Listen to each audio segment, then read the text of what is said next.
তোমাদের এখানে ব্যবস্থা কি হচ্ছে? ওটা তো বললাম কি হচ্ছে। ছেলেটা ঘুমাচ্ছে দেখছো তুমি বেলা এখানে, আর তোমাদের জন্য মোবাইল টিপছো।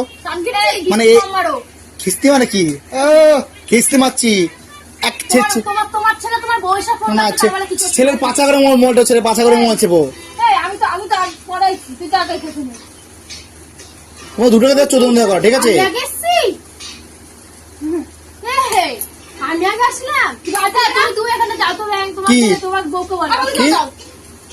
হ্যালো, শ্বশুর বাড়ি আমার।